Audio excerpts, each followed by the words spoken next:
ये class poultry का 4 class है और 3 क्लास हमने कवर कर लिया है। जो कि आप अगर नहीं देखे होंगे तो वीडियो को डिस्क्रिप्शन में लिंक दे रहे हैं और जाकर देख लीजिएगा।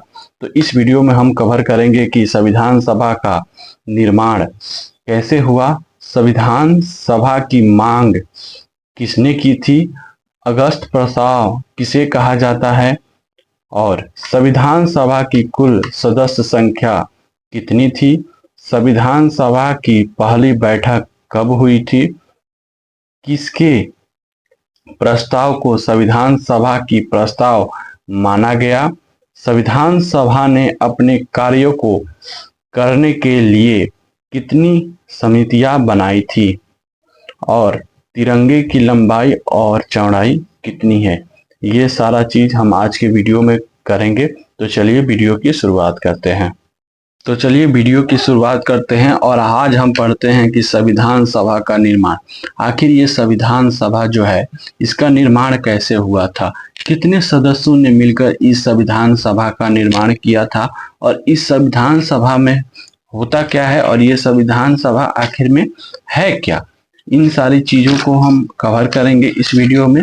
लेकिन एक बात बताइए कि क्या आप जानते हैं कि संविधान सभा में कुल कितने सदस्य थे और वे कहां कहां से आए थे जो मिलकर संविधान सभा के निर्माण किया, और इसमें पंडित जवाहरलाल नेहरू की क्या भूमिका की। दोस्तों, इस संविधान सभा में जैसे ही सबसे ज्यादा भूमिका डॉक्टर भीमराव अंबेडकर का था, वैसे ही संविधान सभा में डॉक्टर पंडित जवाहरलाल नेहरू की भी बहुत बड़ी भूमिका थी। क्या आप जानते हैं कि क्या पंडित जवाहरलाल नेहरू की भूमिका थी? तो चलिए वीडियो की शुरुआत करते हैं। संविधान सभा का निर्माण कैसे हुआ, ये मैंने लिख इसलिए दिया है ताकि आपको नोटबुक करने में आसानी हो और पढ़ने में भी काफी अच्छा लगे। तो चलिए हम बात करते हैं 1934 यानी कि 1934 से 1934 में भारत में एक संविधान सभा की मांग M.N. रॉय, इसका नाम है वनवेंद्र नाथ रॉय के द्वारा की गई थी, जो एक कम्युनिस्ट विचारक थे।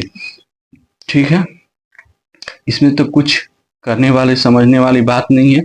संविधान सभा की मांग यानी कि संविधान सभा बनना चाहिए, सबसे पहले M.M. रॉय ने इस बात को, इस मुद्दे को उठाया था। ठीक है, उसके बाद क्या गया, इनको देखते हुए 1935 इन्होंने उठाया 1934 में। उसके बाद क्या हुआ कि 1935 में भारतीय राष्ट्रीय कांग्रेस ने संविधान सभा की मांग की और इनको देखते हुए 1935 में क्या हुआ कि भारतीय राष्ट्रीय कांग्रेस ने भी संविधान सभा की मांग की थी। ठीक है, उसके बाद क्या हुआ कि 1934 में तो आप देखें M.M. रॉय ने किया और 1935 में भारतीय राष्ट्रीय कांग्रेस ने मांग किया। उसके बाद क्या, 1935 तक तो हो गया। उसके बाद 1938 में क्या हुआ, पंडित जवाहरलाल नेहरू के द्वारा ऐसी संविधान सभा की मांग की गई जिसके सदस्यों को भारतीय ने चुना था। 1934 में क्या हुआ कि पंडित जवाहरलाल नेहरू के द्वारा ऐसी संविधान सभा की मांग की गई जिसके सदस्यों को भारतीय ने चुना था। ठीक है दोस्तों, मैं बारीकी बारीकी से आपको बता रहा हूँ, थोड़ा सा अगर ध्यान दीजिएगा तो सारा चीज आपको कवर हो जाएगा। 1940 में क्या हुआ था कि ब्रिटिश सरकार ने सैद्धांतिक रूप से इस मांग को स्वीकार लिया और इसे ही अगस्त प्रस्ताव कहा जाता है। जो मांग इन्होंने उठाया था, ऊपर मैंने आपको जो बताया कि जो मांग पंडित जवाहरलाल नेहरू ने उठाया था, उस मांग को ब्रिटिश सरकार ने क्या किया कि 1940 में स्वीकार कर लिया और इसे ही अगस्त प्रस्ताव के नाम से भी जाना जाता है। ठीक है, और 1946 में क्या हुआ, भारत में कैबिनेट मिशन आया जिसके प्रावधानों के अंतर्गत भारत में संविधान सभा का गठन हुआ। ठीक है, यहाँ पे तो क्या हुआ, मांग को स्वीकार कर लिया गया और 1940 में मांग को स्वीकार कर लिया गया। 1946 में भारत में क्या हुआ कि कैबिनेट मिशन आया, जिसके प्रावधानों के अंतर्गत भारत में संविधान सभा का गठन हो गया। अब यहाँ पे संविधान सभा हमारा गठन हो गया। अभी संविधान सभा यहाँ पे जब गठन हो गया तो आखिर में संविधान सभा में हुआ क्या, और इसमें क्या क्या किया गया, और इसमें कहाँ कहाँ से लोगों को बुलाया गया कि एक सभा है, आखिर में उसमें तो लोग होंगे ना, उसमें कहाँ कहाँ से लोगों को बुलाया गया और उसमें क्या क्या चीज किया गया, चलिए उसके बारे में हम देखते हैं। संविधान सभा की कुल सदस्य संख्या 389 थी। संविधान सभा में जो बना था उसमें जो कुल जो संख्या थी वो 389 थी, जिसमें 292 सदस्य प्रांतों से द्वारा निर्वाचित किए गए थे, 4 सदस्य जो थे कमिश्नरी क्षेत्र से मनोनीत किए गए थे, और 93 सदस्य देशी रियासतों के द्वारा मनोनीत किए गए थे। दोस्तों, मैं आपसे एक सवाल पूछना चाहता हूं कि क्या आप जानते हैं कि कमिश्नरी क्षेत्र किसे कहते हैं, देशी रियासत किसे कहते हैं? अगर आप जानते हैं तो प्लीज मुझे बताइए, नहीं तो मैं आपको तो ही बता ही दूंगा। मनोनीत किए गए थे। इस प्रकार संविधान सभा एक आंशिक रूप से निर्वाचित निकाय था। ठीक है, अब उसके बाद क्या हुआ, संविधान सभा में तो आप देख लिए कितने सदस्य कहाँ कहाँ से लिए गए थे और कितने सदस्य थे। ठीक है, उसके बाद मैं बताता हूँ आपको कि संविधान सभा की जो सदस्य प्रांतों से चुने गए थे उनमें यह व्यवस्था की गई थी कि प्रत्येक को अपनी जनसंख्या के अनुसार प्रतिनिधित्व मिले, यानी कि जो प्रांतों में थे वो उसमें बहुत ज्यादा सदस्य थे, इसीलिए वहां पे ये नियम लागू हुआ कि वहां जहाँ पे ज्यादा सदस्य हैं वहां पे प्रत्येक सदस्य मतलब 10 लाख सदस्य मिलके एक सदस्य को चुनेंगे और वो संविधान सभा में बैठेगा। ठीक है, जहाँ पे ज्यादा जनसंख्या थी वहां पे ये प्रावधान को लागू किया गया। संविधान सभा की जो सदस्य प्रांतों से लिए गए थे उनमें यह प्रावधान की गई थी कि प्रत्येक प्रांत को उसकी जनसंख्या के अनुसार प्रतिनिधित्व मिले। प्रति 10 लाख की जनसंख्या पर एक सदस्य के निर्वाचन का प्रावधान रखा गया, जैसा कि मैंने आपको बताया। ठीक है दोस्तों, एक बात बताइए, क्या आप जानते हैं कि भारत में जो है विभाजन का प्लान कौन लाया था? जब संविधान सभा बन गया तो ऐसा बात नहीं है कि सब कुछ अच्छा से चला, भारत को विभाजन भी किया गया, और विभाजन के फलस्वरूप जब संविधान सभा बना उसके बाद भारत का विभाजन का एक प्लान एक आदमी ने लाया था, और उसके बाद हमारी संविधान सभा की जनसंख्या क्या हुई, घट गई। हो सकता है कि विभाजन के फलस्वरूप जो संविधान सभा में जो सदस्य थे वो चले गए, इसके फलस्वरूप तो फिर संविधान सभा में जो नए संविधान सभा बना तो उसमें सदस्य की संख्या कितनी थी? चलिए इस वीडियो को आगे देखिए, सारे सवालों का जवाब आपको मिल जाएगा। प्रांतों में जो चुनाव हुआ था वह अप्रत्यक्ष विधि से हुआ था। ठीक है, अर्थात सदस्यों का चुनाव सीधे जनता के द्वारा ना किया जा, प्रांतीय विधान सभाओं के द्वारा किया गया। ठीक है, जिसका निर्माण प्रांतों से पहले से ही हुआ था। ठीक है, जनता के द्वारा प्रत्यक्ष रूप का मतलब हुआ कि जनता खुद चुनती है, और अप्रत्यक्ष का मतलब हुआ कि जनता अपने सदस्यों का चुनाव करेगी और वो सदस्य अपने लिए एक सदस्य का चुनाव करेंगे जो जनता के ऊपर शासन करेगी। मतलब कि डायरेक्ट जनता सदस्यों का चुनाव नहीं करेगी, उसे अप्रत्यक्ष। ठीक है, इस अप्रत्यक्ष को मैंने आपको शुरुआत में ही बता दिया था, अगर नहीं देखे होंगे तो वीडियो को देख लीजिएगा।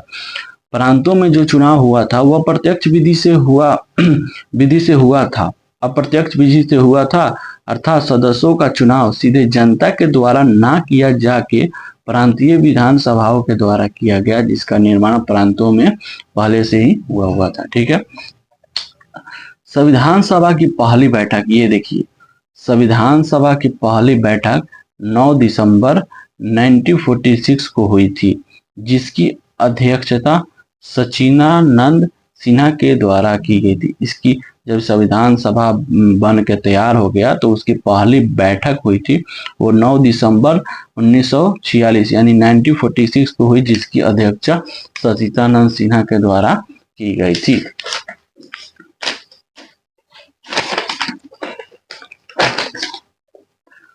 11 दिसंबर 1946 को डॉक्टर राजेंद्र प्रसाद को संविधान सभा का अध्यक्ष चुना गया, ठीक है, और एच.सी. मुखर्जी और वी.टी. कृष्णमाचारी को संविधान सभा का उपाध्यक्ष चुना गया, ठीक है।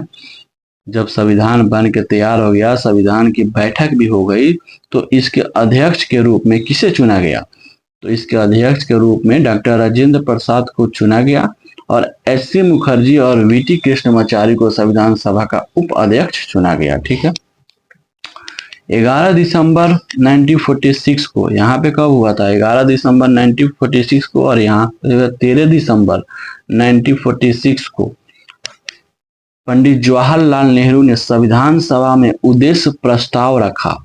संविधान सभा में पंडित जवाहरलाल नेहरू ने उद्देश्य प्रस्ताव रखा, जिसमें संवैधानिक ढांचे और संविधान की झलक थी।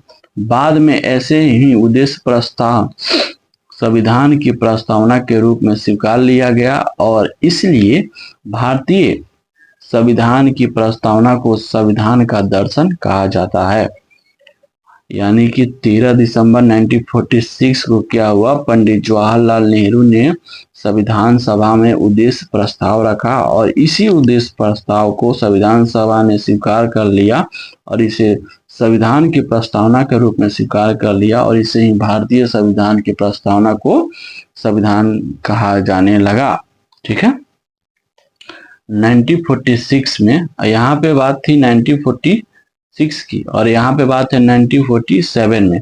1947 में क्या हुआ कि देखिए, मैंने आपको बताया था ना कि भारत का विभाजन भी हुआ जब संविधान सभा बन गया, बन के तैयार हो गया, उसके अध्यक्ष उपाध्यक्ष भी बन गए, तो ठीक है। उसके बाद क्या हुआ कि 1946 में लॉर्ड माउंटबेटन के द्वारा भारत का विभाजन का प्लान लाया गया और विभाजन के फलस्वरूप संविधान सभा के सदस्यों की संख्या घटकर 299 रह गई। दोस्तों, आप एक बात बताइए कि संविधान सभा की कुल जनसंख्या कितनी थी? मैं आपसे पूछना चाहता हूं कि संविधान सभा की कुल जनसंख्या कितनी थी? और जब माउंटबेटन के द्वारा जब प्लान भारत के विभाजन का प्लान लाया गया, उस समय संविधान सभा की जनसंख्या कितनी है? ये आप मुझे बताइए, ठीक है। संविधान सभा ने अपने कार्य को संपन्न यानी कि पूरा करने के लिए विभिन्न समितियों का गठन किया। इनमें से सर्वाधिक महत्वपूर्ण समिति संविधान की प्रारूप समिति थी, ठीक है। दोस्तों, क्या आप जानते हैं कि प्रारूप समिति किसे कहते हैं?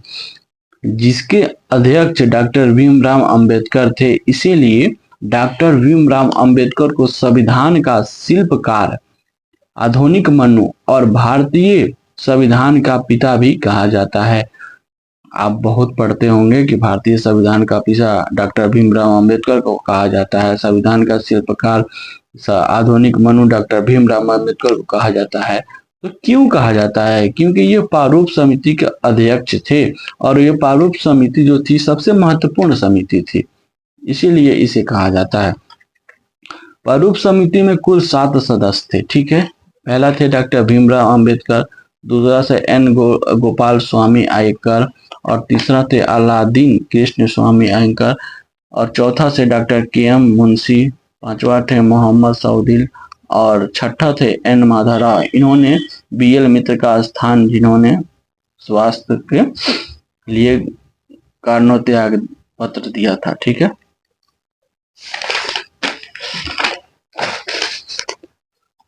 सतवा से टी.टी. कृष्णाचारी, इन्होंने डी.पी. खेतान का स्थान लिया था, जिनकी 1948 में मृत्यु हो गई थी। अन्य महत्वपूर्ण समितियां आप देख सकते हैं, जैसे संघ की समिति के अध्यक्ष थे पंडित जवाहरलाल नेहरू, संघ संविधान की समिति के थे पंडित जवाहरलाल नेहरू, प्रांतीय संविधान समिति सरदार वल्लभ भाई पटेल, प्रारूप समिति डॉक्टर B.R. अम्बेडकर, मौलिक अधिकार और अल्पसंख्यकों के मामलों से बाधित समिति, सरदार वल्लभ भाई पटेल, ये तो आपको याद करना पड़ेगा। प्रक्रिया नियम समिति, डॉक्टर राजेंद्र प्रसाद, राज्यों के समझौते वाला समिति, जवाहरलाल नेहरू, कार्य संचालन समिति, डॉक्टर राजेंद्र प्रसाद, ठीक है। झंडा समिति, जेवी कृपलानी। तिरंगा की लंबाई और चौड़ाई दोस्तों मैं बताता हूँ आपको 3:2 होती है, ठीक है। 26 नवंबर 1939 का हमारा संविधान बनकर तैयार हो गया था, ये बात आपको याद रखना है। 26 नवंबर 1949 को भारतीय संविधान के अधिकांश प्रावधान लागू कर दिए गए थे, इसीलिए इस दिन को विधि दिवस के रूप में भी मनाया जाता है, ठीक है। इसके पश्चात संविधान सभा ने 2 प्रकार के कार्य को संपन्न किए। जब संविधान सभा का निर्माण हो गया, सारे प्रावधान जो भी नियम थे इस दिन लागू हो गए थे 26 नवंबर 1960 को, तो फिर संविधान सभा ने 2 महत्वपूर्ण कार्य किए। एक काम किया कि शेष प्रावधानों का निर्माण किया, जो भी बचे हुए थे उसका निर्माण किया। इस समय संविधान सभा की बैठकों की अध्यक्षता तो डॉक्टर राजेंद्र प्रसाद किया करते थे। पहला काम किया, शेष प्रावधानों का निर्माण किया, जो भी नियम थे बचे हुए उसका निर्माण किया, और दूसरा किया भारत की संसद के रूप में कार्य किया, ठीक है। भारत के संसद के रूप में कैसे किया, और इस समय कौन थे अध्यक्ष? इस समय संविधान सभा की बैठकों की अध्यक्षता JB मालवंकर के द्वारा की जाती थी दोस्तों, ठीक है। Thank you for watching the video काफ़ी लंबा हो जाएगा, और नेक्स्ट जो भी है आपको नेक्स्ट वीडियो में मिलेगा पढ़ने को, तो आप ऐसे ही मेरे साथ बने रहिए, और thank you for watching the video.